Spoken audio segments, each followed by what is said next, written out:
Welcome, welcome, welcome. Rapid response, but also college admissions essays in the era of COVID-19. Let's just get started. Here's me, Dr. Amy Morgenstern. It's our 10-year anniversary, and we're just sort of, I don't know, just feeling very proud of having a steady practice. I just refer to mindfulness, and I do think that part of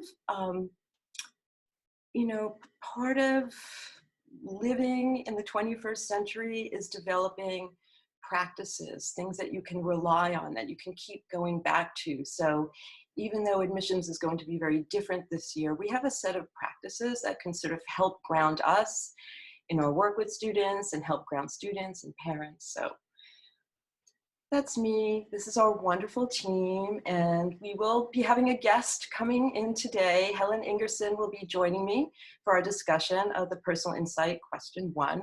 So stay tuned. And for each of these sessions, I will be having a counselor join me. So these will involve some dialogue too. Excited. Okay, I think this is what I'm doing today, and Melody is going to keep us honest with time, so she'll be pinging me if I go too long. But let's do some rapid response. There is very interesting news this week. Let's talk about UC Personal Insight question 1, and then we've got some Q&A, and then you see I just have the next 3 weeks. Let's go forward, always going forward. Here's our topics: current seniors, juniors, freshmen, and sophomores. I have more wisdom, always wisdom. That's another piece, having a set of practices, whether you're a teen, sort of planning your summer and thinking about your routines for the summer. And then always going back to wisdom, having these pearls that you can go back to that give you some renewal, a sense of extra energy. All right, let's get started. I don't have a lot for impact on current seniors, and at this point, I'm thinking that graduating seniors are working with the schools that they're planning to attend. But as you can see, there are more school openings being announced: Boston College, Notre Dame, Ithaca College will be starting later. So all sorts of different models going on here. But the message is that, college will start in one way or another. And so those seniors who are just thinking about getting ready for college, it's a matter of just staying flexible. And I'm sure your institution is staying in touch with you. And everything is new. And so much of this is about staying calm and trusting that things will work out on the other end. The pandemic will end at some point. So. Well, there's been all sorts of interesting news coming out on the AP exams. I have not personally heard of anything connected to our students, so it seems like things went smoothly for the students we have been in touch with. I know that there were issues with the application not taking the answers, the photos of the answers, and some students having to take it over, and a lot of disappointment around that. Twitter was aflame with the AP Bio exam. Supposedly the AP Bio exam was much more difficult than expected. I think I've connected you with a New York Times article on the AP exams. If not, I will put it in resources, but there were so many different dynamics sort of like aligning for this first time ever launch. So if things didn't go well for you on the AP exam because of an online glitch, I just hope that you trust that your institution is going to work with you one way or another. I doubt that your efforts will be completely lost. So, a lot of the messaging that's coming down from admissions these days is, we really care. We're just like you. We don't really know. We don't really have all the answers. So do trust that admissions officials, they are human. They will work with you on the other end. So I attended a wonderful webinar run by a colleague this week. And there were admissions officers from Princeton, Swarthmore, and Franklin and Marshall, also someone from Fairtest. And they were asked, will admissions be more competitive for our 2020 applicants, right? For our class of 2021? And the answer is no. They really want to maintain the integrity of each class. So there isn't going to be like spillover from this year into the next class that would shrink the next class, that would make the next class more competitive. That's not it at all. That's not what they're saying. So they're saying that they're not seeing an uptick in gap year requests. And Princeton, for example, if you're requesting a deferral because of this, you're not guaranteed a space back. So they're not encouraging that. And so in light of that, I know, people have felt deflated about admissions, but I do want to remind you that if you're not going away this summer, you have a great opportunity to start to get ahead of on your essays and to do some really interesting summer work. I would not feel deflated about admissions for next year if you're interested in a top school. I would feel like, let me see what the opportunities here for me to shine, maybe in ways I never realized. And that's exciting. Yes, there is a COVID-19 question, and we're devoting today's webinar and the next bunch of webinars to the UC personal insight questions, but we'll have a last webinar, a finale for the season, so to speak, and I'll have the whole team. We're going to do a panel discussion on Common App essays, and we will also talk about the COVID-19 essay. But hot off the press, here's the question. It's going to be 250 words. It's optional. You don't have to answer it, and it is meant to free up essay space, other essay space for non-COVID-19 related material. And here it is. Community disruptions such as COVID-19 and natural disasters can have deep and long-lasting impacts. If you need it, this space is yours to describe those impacts. Colleges care about the effects on your health and well-being, safety, family, circumstances, future plans, and education, including access to reliable technology and quiet study spaces. Then you'll have, a choice. Do you wish to share anything? Yes or no?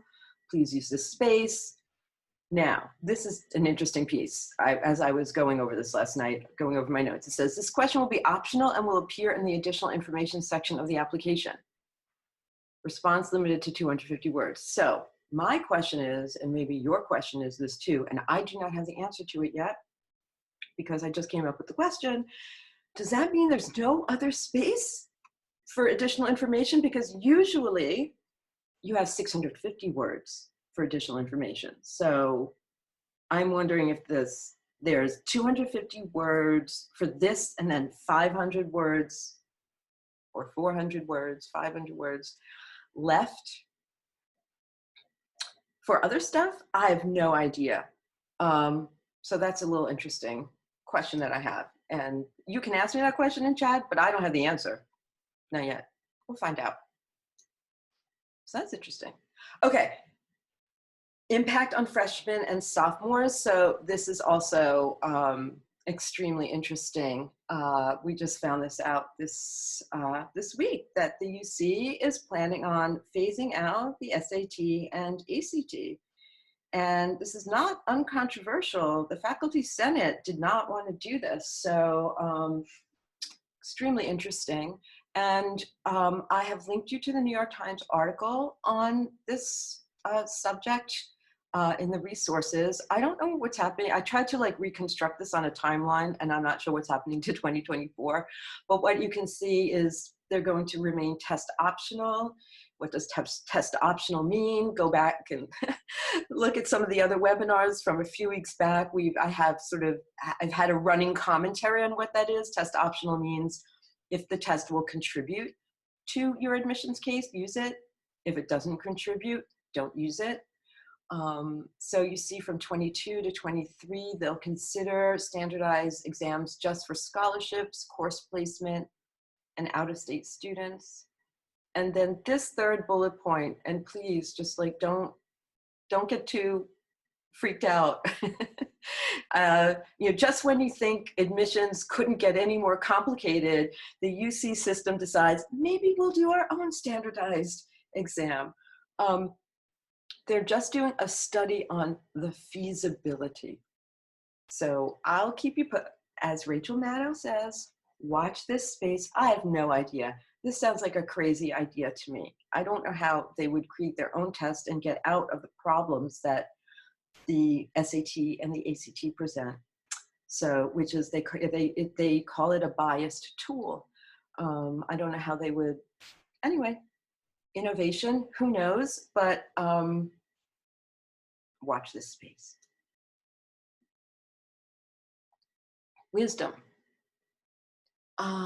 Yes, this is Karen Richardson, Dean of Admissions, Princeton. This is just from this webinar I listened to this past week. We want to know who you are and how you think about things. I just want to emphasize the how. Helen and I will be returning to the how when we talk about the personal insight question 1, how. But who you are and how you do things.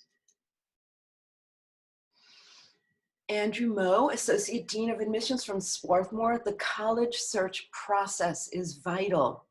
And if you'll remember, I think it was maybe the 4th or 5th, I can't remember which webinar I did on online college research. And that process of really digging through, sifting through what does each institution I'm interested in offer? What kind of match can I make between me and the institution? What am I learning about institutions? What am I learning about myself along the way? So I just wanted to just highlight the fact that, that the admissions officers will know if you've, done your work, done your homework on the school and really made your case for fit. One more. Yes. I mean, you can't stress this enough. And at Blue Stars, this is where everything we do is about this. Be authentic and be yourself. Don't try to be who you think we want you to be. Right? Back to Karen Richardson, Dean of Admissions. And a lot of the work that we do with our students is we explain the landscape to them. Okay, this is what basically this admissions committee will be sort of expecting. And you have options A, B, and C. You can do an internship, you can volunteer, you can take a course, and you only have time for 2 out of 3 of those things, right? And we'll help them pick that thing, right? We're not here to sort of tell them what to do. And so when we give student choices, and sometimes we work with parents, and parents will sort of want us to help a student think through a particular opportunity they think would be really good for the child, but the child is not quite ready, not quite on board. And we'll get into a conversation to help them make the choice. So then it's their choice, they can own it. So being authentic and being yourself also means weighing hard choices and understanding the limitations of something, understanding the resources, and going forward, as always, going forward. And if mom is mad or your admissions coach doesn't think it's the best thing, but it feels right to you and you can own your decision, do it, do it. You'll see good things will happen on the other end. We're gonna do a poll. And now, because I am the host, I can do this poll. We're going to transition. You're viewing poll, stop sharing. And I'm going to go to another poll because we're now going to transition to essay writing. And you see personal insight question 1. So before we get into that, I'm going to launch this poll. And again, your answers are anonymous. And here is the question. Which of the following do you think best demonstrates a student's leadership capabilities? Which best demonstrate? A student who has been elected to an office or position within student government working to ensure that students' voices and feedback are taken into account when major decisions are made. A student who has never been elected to a position within an extracurricular club, but who helped resolve an internal dispute within the club that was preventing the club from achieving its goals. A student who works part-time after school to help pay for family expenses while a parent is out of work. Don't be shy. Give it a try. I'm going to give you a minute or two. And at this time, I need to let Helen in. How are you doing, Helen? Great. How are you? I am good. I'm good. I am going to wait for this poll to do its thing for another minute or two. And yeah, we're getting, you can't see this poll, can you? I can just see the slide. Okay, I did have to do the poll. cool. Awesome. Did you pick one? Oh, you had to pick one. Okay. Okay, we're getting interesting results here. And it's telling me how long I'm doing the poll. Wow, I gave us a lot of time for this poll. We don't need so much time for this poll. We're running ahead of schedule right now. All right, so what we have so far, and I'm not going to give you the answer yet. I'm going to, okay, it looks like everybody's done. I'm going to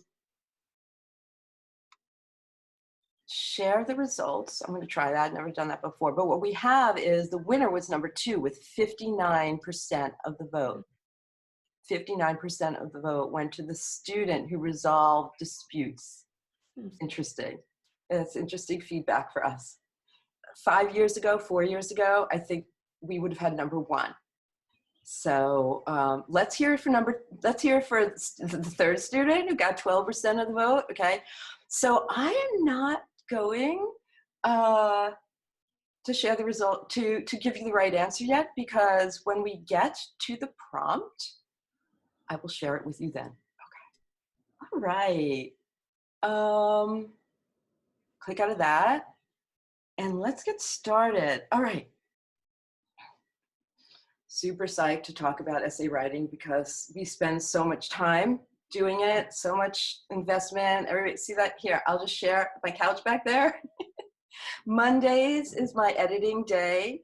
So I just sit there in my hoodie and post my comments away. So talking about essays is bringing me back to that time and that really special work that we do with our students. So, okay. But before we dive right into personal insight, question 1, what we want to do is talk about just general strategies for responding to UC personal insight questions. So Helen and I are just going to sort of exchange thoughts on this. And we'll summarize it after we're done talking about it. So the first thing I want to talk about is the importance of specificity, right? The UC readers, they want concrete, specific details. They want specific stories. You can't just talk generally about leadership, generally about creativity, right? There has to be that specificity. They really want you to focus on a really straightforward sort of anecdotal story about one thing you did, one event, one particular project, and what you learned from doing that, okay? And if you can get in the details about exactly what you did using action verbs like managed, created, organized, initiated, they want to know exactly the detail of what your particular role was. And they also want the sensory details. That's what helps the reader experience what you experienced and kind of go through the entire story with you. So talk about what you saw, talk about what you heard, talk about what was going on around you at the time that the event was unfolding. So that specificity, those details, the action verbs, creating a picture in your reader's brain, and then also a takeaway. right? So it's important not just to write about what happened, but to write about what you, the narrator, learned, what you got from that. It's so important. And that goes back to the other slide that Dr. M showed about an admissions officer saying, we want to know who you are and how you think about things. So they really do want to see what you got out of the experience, what you learned. But when you're talking about that, don't be creative. That is actually a bullet point on the slides that the UC admissions officers use when they go around and give presentations to high school students. They don't want a lot of style in the UC essays. They want sort of a basic, straightforward retelling of an event and then talking about what you learned from it. So a good rule of thumb is to make sure that you read your essay out loud when you're done with it. It should sound like your voice. It should sound like you're having a conversation with the admissions officer. So if something that you wrote doesn't sound like something you would say, you should really edit it so it sounds like you are talking. It really sounds like your voice. Absolutely, absolutely. The UC essays, they don't have to be what we call high production, right? It's almost like you're writing up your experience, or you're like you were being interviewed and you're writing up what you would say. So that advice to read it out loud, to make sure it really sounds like you, is very, very important. Cool, so helpful. Well, here we have, and I think our photo is in the way, so I'm gonna move us. Our general tips, just basically summarizing what we just talked about. You want to be specific. You want to stay focused on one aspect or one story. You want to include a takeaway or a lesson learned. Don't get fancy. Just keep it pretty straightforward. And we haven't talked about this yet, but we're going to get into this a little bit more when we get into, the specific question one, personal insight question one. But do expect to write multiple revisions so you can work through initial bad ideas. And one thing I quickly do want to say is that students always come to us and say, I'm not a good writer. And my response is, you're 16 or 17 years old. I mean, you don't just become a good writer overnight. It's writers write. That's another thing, being a writer. We have lots of different little slogans about writing. So how do you become a good writer? You write. And often what you write is really bad. The best writers write really, really bad things. So the real takeaway here too is have patience. Have patience with yourself as you first start to work through your ideas. And we're going to sort of like come back to this point in when we have a more targeted discussion about personal insight question one. But before we get to personal insight question one, I have to announce what we call the universal principle at Blue Stars. And what is, before we do any essay and tackle any admissions, anything, okay? We have this universal principle. And what's that universal principle, Helen? Before you start writing the essay, study the prompt. Study the prompt. Yes, Helen and I rehearsed this. Study the prompt. I just want to sing, but I have a really, really bad one. Study the prompt, study the prompt, study the prompt. The prompt is all. The prompt is your guide, okay? Because you might write a beautiful essay and you answered the wrong question, and your reader's going to laugh at you or feel really bad, like, oh, wow, this person, but just didn't pay attention. Study the prompt, study the prompt. All right. So guess what we're going to do? We're going to study the prompt. So when we start working with a student on an essay, we've got a Google Doc and we have the prompt up every single time with these terms bolded. Different prompts will have different terms bolded. And we always go through this exercise. And You know, Helen and I, we've answered this question a gazillion times. We always read it over again. It's just, again, also a nice grounding exercise. But here, what do we notice here? This prompt is about leadership. And then what we've bolded are 3 ways in which the prompt is asking the respondent to talk about leadership. And basically, you just have to talk about one of these 3 ways. So it's, you know, positively influenced others, or helped resolve a dispute, or contributed to group efforts over time. So maybe our poll takers had already read Personal Insight Question 1 and saw that piece in there, right? But perhaps at this point you've realized that the right answer, you know, which student best demonstrates leadership, is every single one of those responses best demonstrates leadership. And the Personal Insight Question gives you that space, gives you that openness to interpret leadership in a very wide and broad way. And they really are trying to get students to think about alternatives to that person at the front of the group, you know, with the bullhorn, you know, shouting orders, you know. That's not really a 21st century model of leadership. So what kinds of tips do we have for UC Personal Insight Question 1? Helen. You can notice that this question has 3 segments and an or in it. So that is one of the reasons it's important to study the prompt. They're not asking you to write about an example that covers all 3 of these areas. You need to really pick one. You're only going to have 350 words to answer this question. That's actually a pretty short essay to delve into detail about a concrete story or an event that happened that demonstrates one of these 3 aspects of leadership. They're also not asking you to cover everything you've ever done in school or in an extracurricular activity that demonstrates leadership.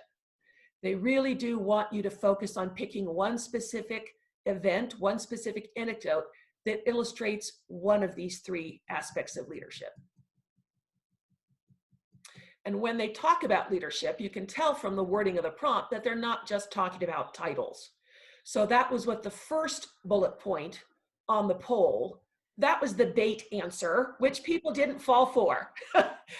But they're not asking for students to write only about the positions they had within clubs where they had an elected or an appointed title. They're really focusing on the group aspect. So yes, you could write about something where you had a title, but they really want to know how you contributed to a group effort and helped everyone in the group solve a problem collaboratively.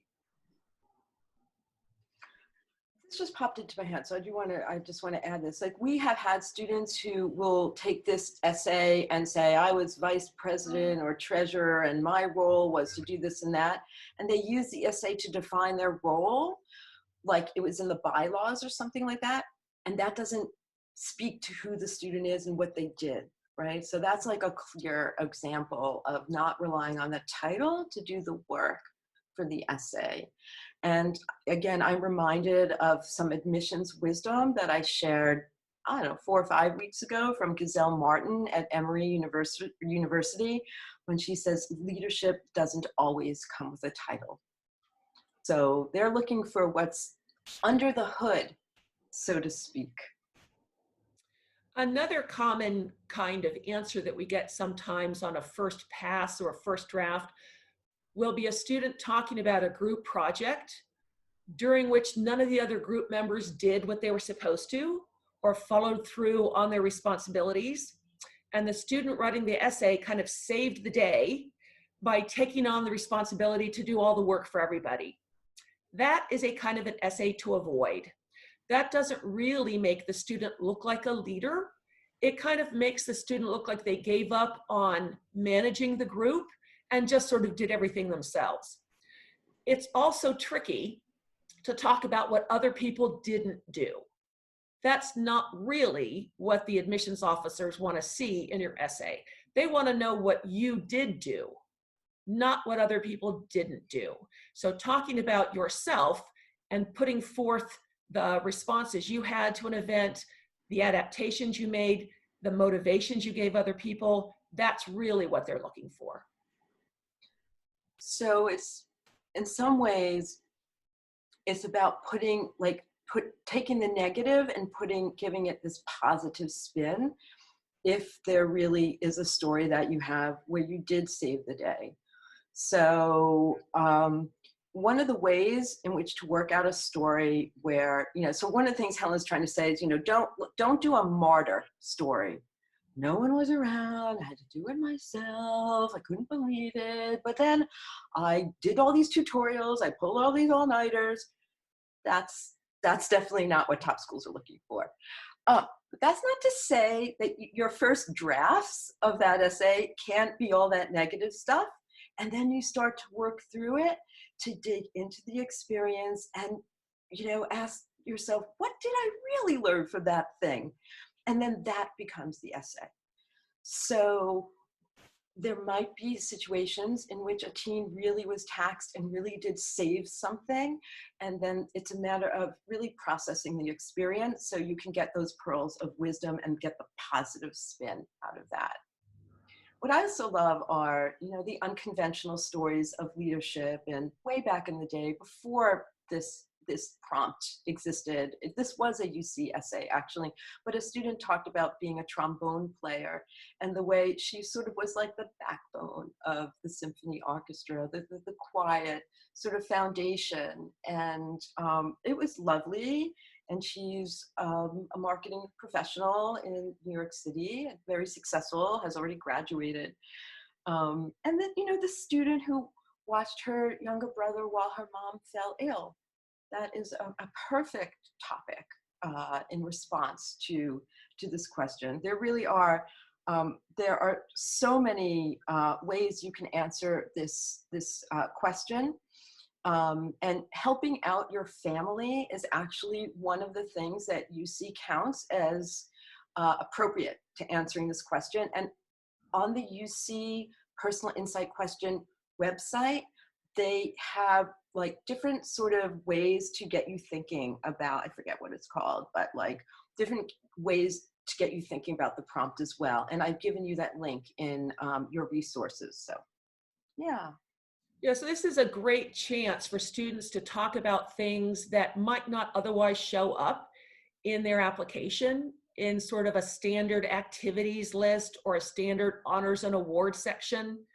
There could be sort of background roles that they played, but that were really central to getting a problem solved or to helping to motivate a group. So if a student had an unofficial role as a mediator in a group or a helper in their family, if they did sort of an unsung hero role, this would be a place to bring that up. And there's really almost no other place you could get that across in the application. But it's important because it really demonstrates character to the admissions committee, which is always important to them. Yeah, I mean, what's interesting about this question is, this question can be very intimidating to students, but this is one of the places where they can really show their personal integrity in a way that they might not be able to do it in other parts of the application. And it's maybe something that we would have put in additional information. So, yeah. So we also think it's important for students to realize that the response to this question isn't like a video game. It's not like he did this and I did this and then this happened, then that happened, and that happened. It's not about narrating only what you did, but again, how you did it, going back to the quote from, the Princeton Dean of Admissions, how you did it. Mm-hmm. And also sort of maybe why, right? So the UC leadership essay presents some sort of unique pitfalls in that the object of the game is to present leadership, present problem-solving skills, but to do it in a way that does not over-market you and make you sound arrogant. That can easily be a pitfall that students fall into with this essay. if an admissions officer gets an essay where it's just sort of a sequential list of I did this and then I did this and I was really good at this, that presents a tone which admissions officers kind of refer to as sounding braggy. Sounding braggy is not something that admissions officers want to see in an essay. It just doesn't give them a very good taste in their mouth, leave a very good impression in their mind. Tone is so important, and it's, you know, it's not something, you know, teens consider all that much. They haven't been trained to do it, and it's a higher order sort of level of crafting your narrative voice. And that's why, again, you know, you want to get the story out, do the angry version, do the self-pity version, you know, give it a day, go back to it, and then, you know, have another reader look at it. Somebody, you know, you want to think about how is this coming across, and that you can work through tone when you work through revisions, right? So especially when it comes to leadership, you know, do I sound too arrogant? Do I sound too apologetic? Or do I sound too matter of fact? So get your ideas out, let them marinate, go back, go to another prompt. You know, there's this, if you give your work some breathing space and you go back fresh to it, you'll find that this whole activity is, I don't know, it might be joyful. It is, we haven't talked about that at all yet, and we don't even have this in our notes that we prepared, and maybe in the Q&A, but like once we get going and students see their stories unfold, there's personal growth on a whole new level, and a sense of joy and a sense of pride. So cool. Guess what I have? I have a summary slide for us all to catch us up on things here. So I'm going to move this, put us up here. So these are our personal insight question 1 specific tips, right? Pick one of those 3 aspects of leadership mentioned in the prompt. Get further inspiration from the things to consider section on the UC website. Don't worry about titles. Write about how you did something, not just what you did. Avoid presenting yourself as a martyr doing all the work for the slackers around you. That's not leadership. Stay open to unconventional interpretations of leadership. Always bringing it back to the prompt, okay? And pay attention to your tone. So not being too braggy. So that's our recap. And in a minute, we're going to share a few examples of students who wrote a response to this question. But before we do that, we have the universal principle. I don't know if everyone in this audience realizes that I'm a philosophy PhD, so I deal with things like universal principles, which is study the prompt. The prompt is all, sing to the prompt, right? That's the universal principle. But we also have a golden rule. And our golden rule is start early.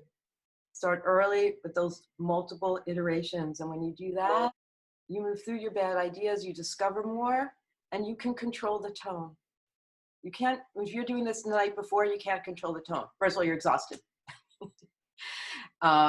So this is, again, is a really good reminder, good exercise in building and starting to think through just general writing practices as a teen, as an applicant, because as we know, writing, communication is just absolutely key. It's one of those essential soft skills in the professional world. So, you know, we gear our practice toward personal growth. So everything we do is not really necessarily about the result, but about how you prepare for great results so students can take those lessons to college and beyond.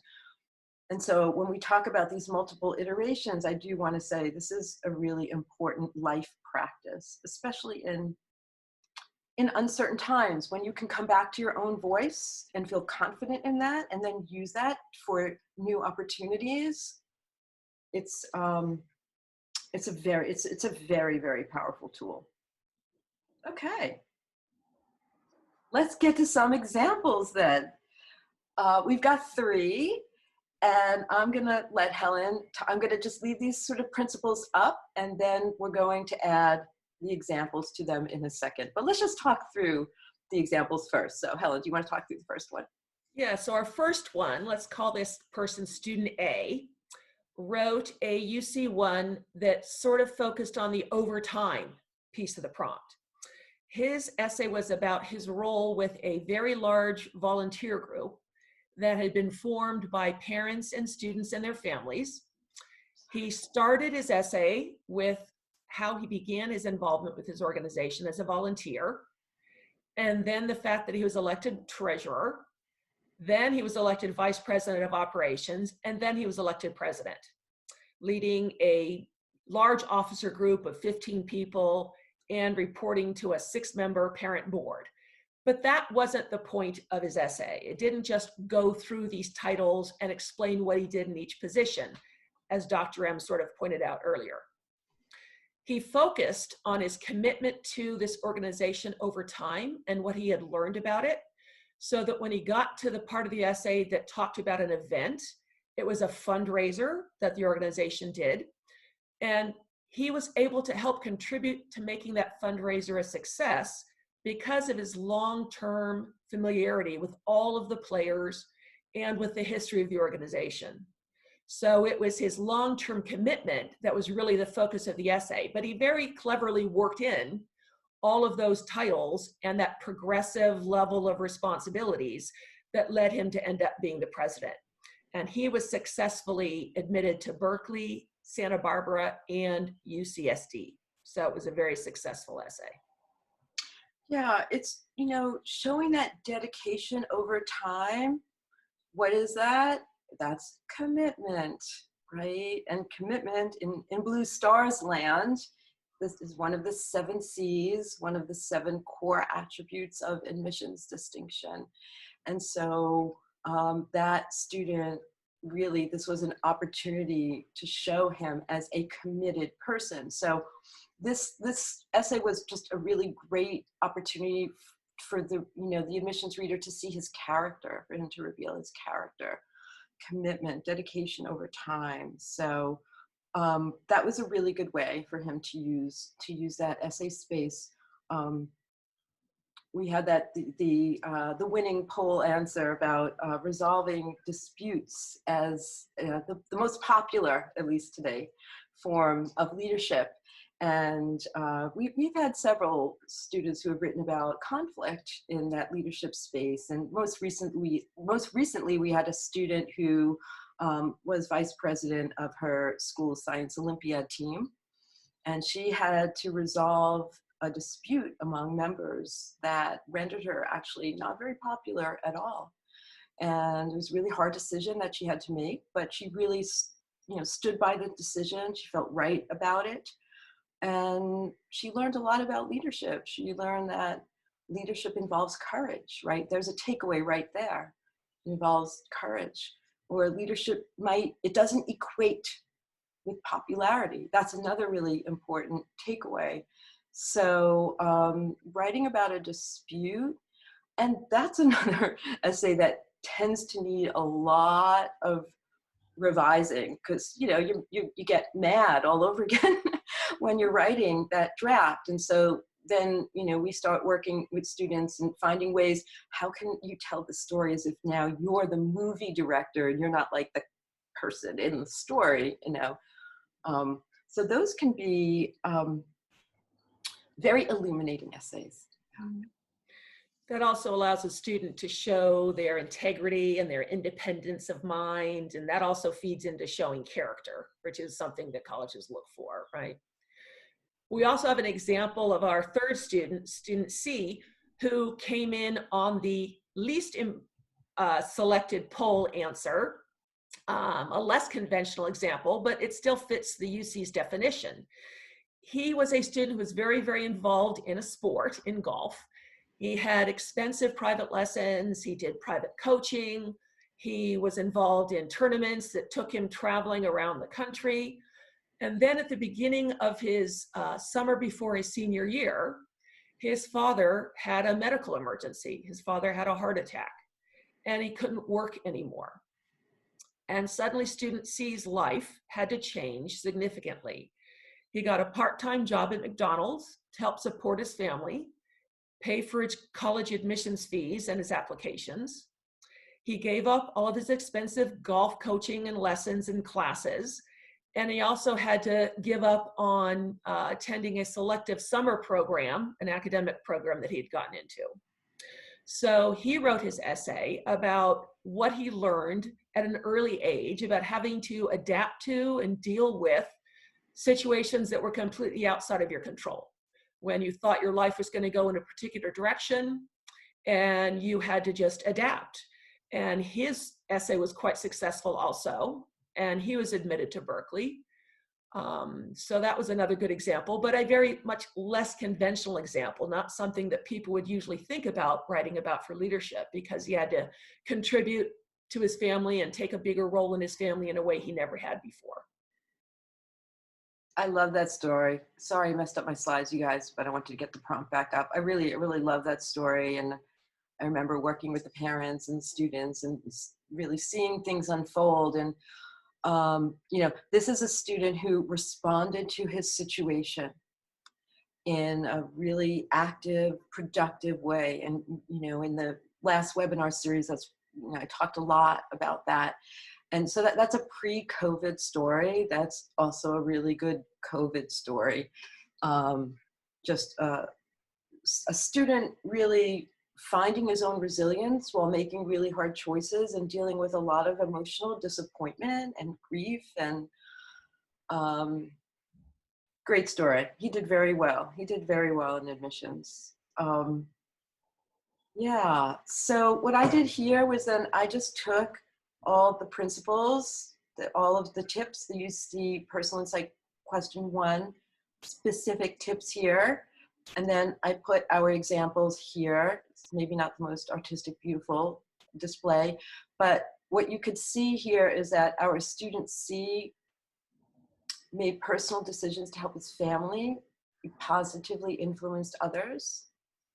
Student B resolved that dispute, so that's that second piece in the prompt. And student A showed commitment over time plus a specific project.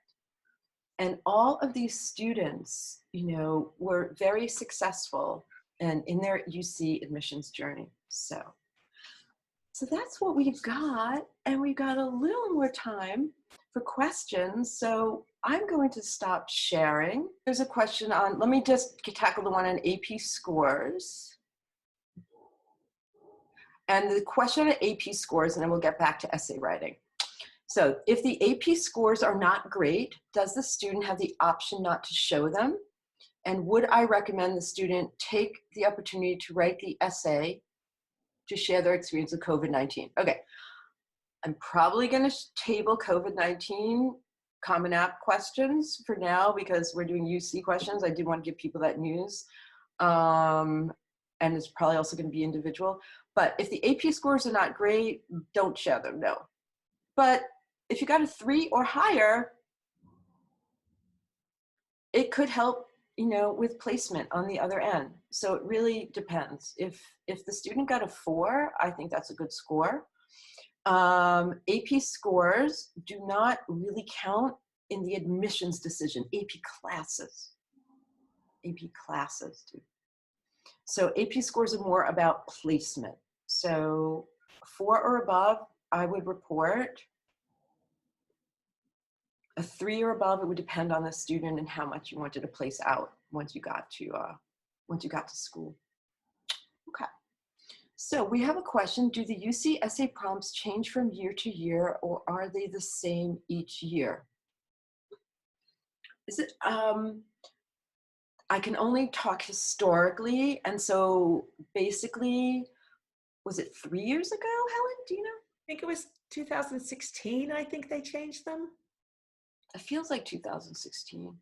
They changed them in 2016, let's say. We'll get back to you on that, but it was about 3 years ago. There used to, until then, for my career as an admissions consultant, there was the same two UC questions, and we called them UC1 and UC2. And the one, your UC1 was dreams and aspirations, and UC2 was sort of like, what have you done, right? Something like that. One was the dreams and aspirations. I think the other one was the world you come from and how it's influenced you. No, that was all one. That was UC1. That was all the world you come from and how has it influenced your dreams and aspirations. And MIT had a question like that. Can't recall if it still does. Anyway, it was at least for a decade. So I'm assuming that these are going to stay the same for a while, but I do not have any inside scoop on that. Okay, so the answer to your question, do they change from year to year? Not really. It takes a while for them to change. So, and they used to be, you had 1,000 words between the two. So you could do like a 700 and a 300. And we did that with some students. You could do a 500 and a 500. And now you have these 4 350 word essays. What we didn't mention, Helen, is that there are a total of 8 questions and you can answer 4. So, and just see me smiling. This is it's such a generative time when we're sifting through ideas. And again, I'm a philosopher and I am an artist. So the idea generation part it's very special to me. The beginnings, and then really sifting through and seeing what's what, and then creating form around these things, putting them in their buckets, and then seeing this mosaic come about through the 4 questions. It's fun. You got to give it some space.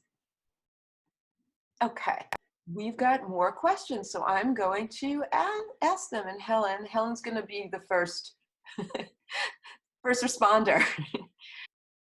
Okay, well, one question is, are the essay questions the same for all the UCs? Yes, they are. All the UCs are going to get the same 4 essays.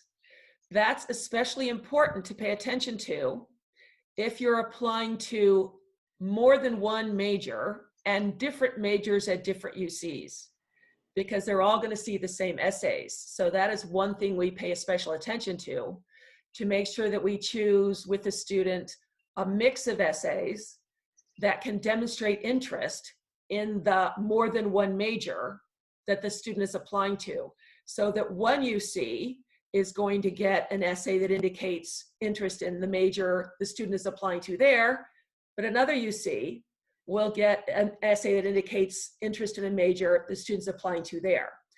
Berkeley's engineering school and College of Chemistry kind of take over the UC essays. Those 2 schools at Berkeley ask a specific question that you have to answer if you're applying to the Berkeley College of Engineering or the College of Chemistry. That means all the other UCs are going to get the answer to that question, which is basically, tell us everything you've ever done, inside or outside of school, in the particular field you're applying to major in. So all the other UCs are going to get that answer. So if you're applying to other majors at other college campuses on the UC system, you need to make sure that you are evidencing interest in the majors you're applying to at those campuses, because they're all going to see your answer to the Berkeley engineering answer. Right, so you could maybe have a Berkeley engineering answer, which that's personally say question 6, I think we'll get to that. 6 and 4, you can kind of mix them up. Okay. And writing those up is a little bit more like a report. That's a totally different situation than what we've talked about today. So that's important, but then maybe in another essay, in like your creativity essay or your leadership essay, you're talking about economics, because you're also interested in economics, and at some of the other schools, you've decided, I want to go in as an econ major. So that's a whole higher order, than thinking through your strategy with your UC application. So that was a really helpful answer and helpful question. Thank you. I'm trying to look for more questions on UC essays before we get into anything else. Okay, so someone is asking just about the UC and their decision to eliminate standardized tests. And the question is it going to be a trend?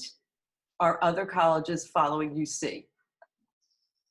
Do you have any thoughts on that, Helen? Well, they have in the past, but I mean, there are other colleges that are already deciding to become test optional. One of the more surprising ones recently was the University of Chicago. Mm-hmm. So in general, some of the Ivy League schools, the schools at the tiers of MIT and Stanford, might still require the SAT and the ACT, one or the other, no matter what the UCs do. But the UC college system is such a big dog in the standardized testing world that in the past, the SATs and the ACTs have in fact changed the test to help satisfy the desires and requirements of the UC system. So it's going to be interesting to see whether other universities decide if the UCs are going to go test optional, maybe more of us should. A lot of them already are, but we don't really know right now. It's a jungle. I feel like it's a jungle because, then you have a school like Purdue and they're like, we are never eliminating the SAT, never, So it's just, it's an interesting cultural policy landscape. So we don't know. I have to say, I hope the UC doesn't create its own test. It's my one editorial remark. It does present some interesting challenges for California students if the UCs do develop their own test. Mm-hmm. Because if students want to apply to the UC system and then they also want to apply to Ivy League schools, for example, they might have to end up taking a UC test and an SAT, which is not until 2025 do they have to worry about that. So right, yeah, we don't have to worry, but okay, just a few more questions, which is, and I'll respond to this first, and Helen, if you have any more insight into it. How will college admissions officers, this is on the COVID-19 optional essay, is it only for hardship experience or for any COVID experience without hardship? In other words, is this new essay really optional? And from what I'm hearing from the discussion so far is that this is the space to do the COVID thing so that you can talk about other parts of yourself in the other essays, so that your Common App doesn't have to be hijacked by COVID, and your supplementals, and you could just, they keep saying, we want to know you, we want to know you. So I think I'm going to answer it from and we haven't discussed this as a team. We have our academic affairs meeting next week, but my guess is we're all going to say as a team, yeah, everybody's writing that essay. Okay, not because it's not optional, but because the COVID is a highly disruptive event, and one would expect some reaction. Admissions readers will want to know, again, the how. And the how could be, I haven't talked about this at all yet, and I know we're going to go very soon. I have one more question to answer, and then we're going to go. But, we've been noticing different responses among our students, wildly different responses in the way they're handling COVID. And some of our students are relaxed. And I don't mean they're chilling and they're not doing what they're supposed to do. They're actually very productive because they're feeling a certain weight of really heavy-handed expectation lifted off them. And they're choosing things. They're being more creative or being more intentional about the projects that they're in. So, even saying, the pandemic, and it was a calming experience, and I got to cook with my mom, and go on bike rides with my dad and clean the nooks and crannies and understand the value of keeping my home clean. Do that. So it is optional, but it's also, from our perspective, an opportunity. So when you want to take all of your opportunities. I have a question about Boy Scout experience. Can the Boy Scout experience be counted as a topic for the leadership essay? Helen? It depends on what the student wants to write about Boy Scouts. So there's no necessarily good or bad topic. It's what you write about that's important. Was there an experience where this student led a group of scouts through a particularly difficult outdoor experience? Did this scout contribute to a group effort in some way? So it's not the title of the experience, it's the actual substance of what the student did. If that makes sense? Boy Scouts is a very good place. We've had students write about, their Boy Scout, leadership adventures, their camping adventures, focusing on that, and, encountering very severe weather and having to take care of their troops. So, again, also making sure there's a sort of, a story that can focus attention as well. Last question is, how are admissions officers trained to pick students? So I can offer a little insight, see if Helen has anything to add. It depends on the level. So your regional admissions officers, they could be graduates of that school. They interned in the admissions office. They spent a lot of time and they sort of worked their way up into the office. They might be, it depends on their major, but, they might've been just very involved giving tours and things like that. So usually the regional officers sort of come up through the ranks of their university out of their undergrad or maybe graduate, but usually they're out of their undergrad experience.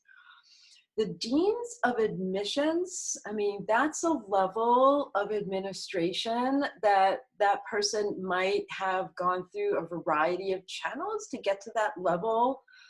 I'm not 100% sure what the professional, educational path at higher ed administration. It's possible that that person will have a degree in higher ed administration, like a PhD in that. And it's possible that they moved out of faculty. Some faculty move into administration. That's another path. So there isn't really one particular way. I don't know, Helen, do you have anything to add to that? Yeah, I'm not sure whether this question was asking how the admissions officers know what to look for, maybe. Oh, yeah, maybe that's. I don't know if that's part of it. Then each school is going to have its own system. Each school is going to look for particular things. So geographical distribution might be really, really important to a particular school in a particular year, and not as important to a different school. So, the admissions process is going to work somewhat the same. There will be preliminary cullings of students according to a student's school's particular criteria, but there are actually YouTube videos. I think ABC did a report on this a few years ago where they will show, for a small school, admissions officers sitting around a table and kind of holding up folders and saying, what about the one who wrote the essay about the giraffe? And they'll all say, oh yeah, I love that essay. And they'll actually make decisions sort of in that way, in a really personal way. So it might be that there are preliminary discussions about categories they put students into, but at the end decisions, they'll actually be discussing individual students, trying to decide whether they're going to admit them or not. Or crying. Yeah, there stories about that. Yeah. As I talked about from the University of Chicago, the Dean of Admissions saying, that sometimes they cry in those sessions because it's scarcity, but really the name of the game here is to use your application space well, to see all of this as an opportunity for you to cast a wide net in your schools, in your school list, and you'll get the opportunities you're destined for. Ultimately, it's all a matter of the strategy and the planning now. So I think we've covered all ground at this point. Of course, we've gone over. I'm going to try to get us back on track and staying within an hour in the following weeks. Do you know there are different times I'm partnering this time, so people have different availability. So note that. I do believe we're meeting at 10 a.m. again next week. I hope this was helpful. I hope you guys have a great holiday weekend, and maybe you're getting ready for some barbecues and socially distancing, sport, hiking, bike riding. I hope you can relax, and I will see you next week. Thank you so much for attending.